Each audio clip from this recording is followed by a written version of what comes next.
Before I begin this talk, I would like to give a disclaimer that the topics being shared during this presentation are not lighthearted. The discussion and statistics being shared today will surround the issues surrounding domestic violence, which some might find jarring. If at any point during this presentation you feel as though you need to leave the auditorium, I encourage you to do so.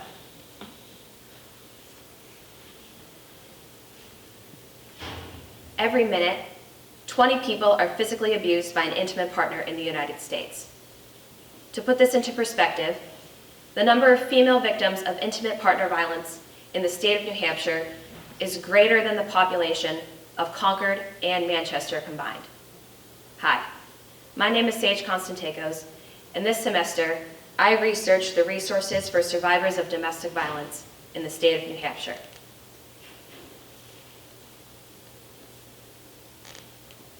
According to the Department of Justice, domestic violence is a pattern of abusive behavior in any relationship that is used by one partner to gain and maintain control or power over the other. The abusive control dynamic creates an environment of fear, which can make it extremely difficult for the survivor to leave the situation or report the abuser, seeing as the power dynamic could have left the survivor dependent on the abuser for things such as finances, shelter, or even food. This dynamic could also lead to an extremely dangerous and life-threatening consequences if the abuser found out about a filed domestic violence report by the survivor. Because of the environment that domestic violence creates, it is crucial for New Hampshire to have easily accessible resources as well as a safe space to have these difficult conversations in order to educate and raise awareness for domestic violence cases.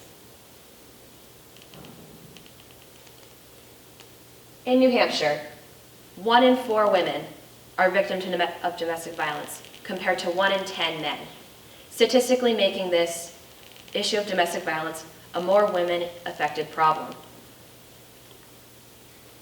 Because of my passion for the women's healthcare field, I want to increase my awareness of domestic violence, its impacts, and its resources available for survivors in order to help prevent, support, and advocate for any future patients that I may have that have been affected by this. During this semester, I spent over 35 hours shadowing at various women's healthcare clinics. While shadowing, I was able to learn firsthand about the confidential space that is made available for women, how patient and healthcare interactions work together to accommodate past trauma, and how to become a more aware, empathetic, and supportive provider.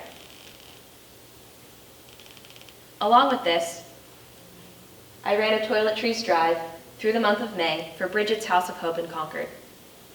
Bridget's is a local domestic violence shelter that helps survivors back on their feet after going through a domestic violence case. I worked with Bridget's workers in order to get a list of supplies that they needed, then used my contacts through Interact and Early Act to acquire these donations. Along with shadowing and running the donation drive, I researched what New Hampshire resources were used for awareness and support of survivors of domestic violence. The first one I found was the New Hampshire Coalition Against Domestic Violence and Sexual Assault, which has the mission statement of creating safe and just communities through advocacy, prevention, and empowerment of anyone affected by sexual violence, domestic violence, stalking, or human trafficking. The coalition offers numerous resources for survivors and capitalizes on raising awareness for domestic violence cases. Some awareness events that I took note of was the Walk a Mile in Her Shoes event. This was a lighthearted twist on raising awareness for a very serious issue. Anyone who was able was allowed to put on a pair of high heels and walk a course in order to raise awareness for domestic violence cases. The walk symbolized standing in solidarity with those impacted by domestic violence. Another event that I took note of was the Cutting Out Violence Initiative. The Cutting Out Violence Initiative trains hairdressers on the signs of domestic violence, how to handle disclosures of domestic violence, plus educating them on the resources made available for survivors in order to be a part of the change in someone's life to help them out of that situation. seeing that hair salons can often be deemed as a safe space where domestic violence situations could be disclosed.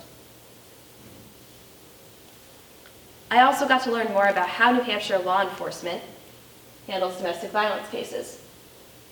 New Hampshire police officers follow the Attorney General's protocol when dealing with domestic violence cases and works closely with New Hampshire shelters to help survivors' recovery process. But there is one law that is New Hampshire specific that deals with the problem that survivors face when debating whether or not to report violence events.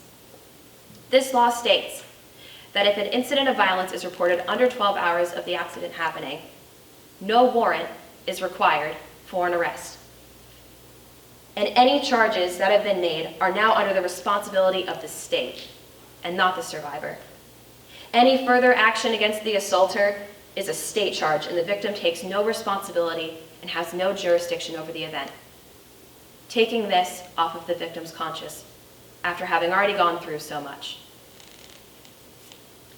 Finally, I got to learn more about the domestic violence shelter's roles in the healing process of the survivor and how crucial these resources are for getting survivors back on their feet. I learned more about this from Bridget's House of Hope and how they do one-on-one work to build up life skills, life goals, independence, and healing in order to get them back on track for community reimmersion. From my interview with Bridget's House of Hope workers, I learned about their 5-step reimmersion plan. First step being orientation into the program, going over expectations. The second step is addressing any immediate needs that the survivor might have, as well as establishing a safety plan.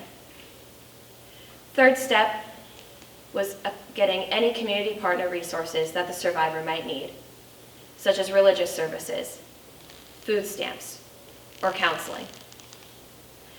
The fourth step involved the shelter working with the survivor to build up life skills in order to promote a positive start to their new lives in these new communities. These skills might be such as learning how to take out a loan or learning how to apply for a job. And finally, the fifth step was community reimmersion. Bridges will work with housing partners in order to find shelter for the survivors and then tie them to community partners so that way they can make a smooth transition into their new communities. Bridget's also does a lot of work with trying to break the stigma around domestic violence in order to raise more awareness and provide more education for New Hampshire citizens. New Hampshire has taken the initiative to stop the stigma on domestic violence. The resources that the state offers, as well as New Hampshire health workers, police officers, hairdressers, and shelter workers alike, are striving to be empathetic survivor supporters and continuous learners. It is because of this that New Hampshire has one of the lowest reported domestic violence rates in the nation, and New Hampshire continues to break the silence that has affected women for far too long. Thank you.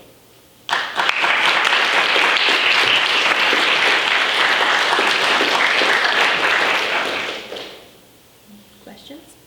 Emily.